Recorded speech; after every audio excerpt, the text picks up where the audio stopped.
having a mentor, having an inspiring teacher is very important,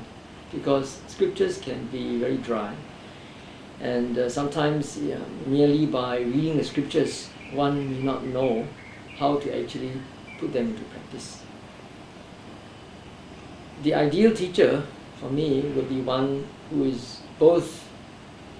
proficient in the scriptures as well as strict in the Vinaya and experienced in the practice of the Dhamma,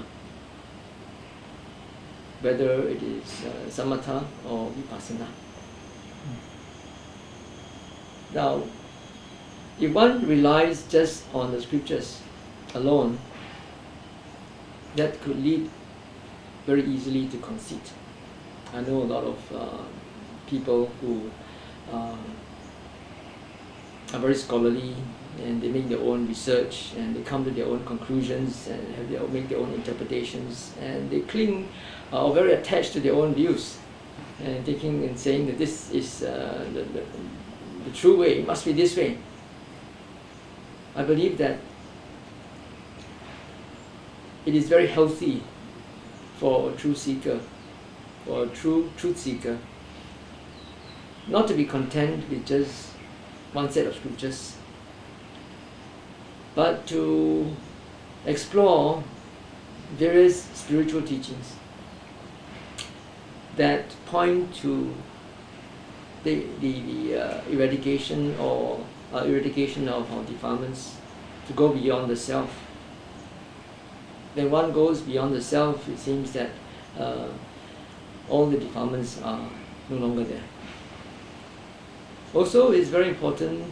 for one to try different methods under different teachers that will open up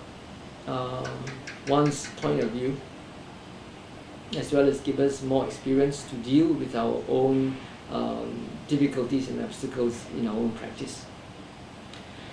Furthermore, if you are a teacher or you aspire to become a teacher,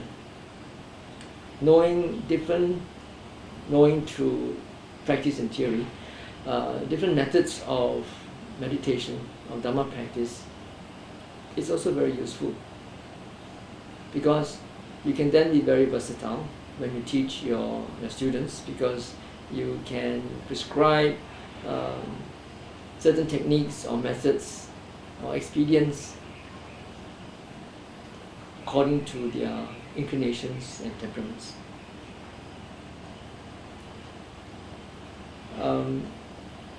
Being a teacher also is, after having had enough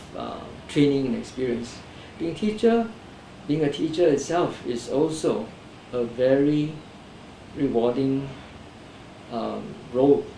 because one learns so much more from the people that we teach. We have to exercise so much patience and creativity and ingenuity in trying to teach them, out of compassion. So I think that if one has had enough, of course that is still very relative, one has had enough training, experience and theoretical knowledge, one should also try to share it with others. not necessarily trying to become a very big guru, but in sharing either among our fellow Dhamma practitioners or even among our lay supporters, and getting feedback from different practitioners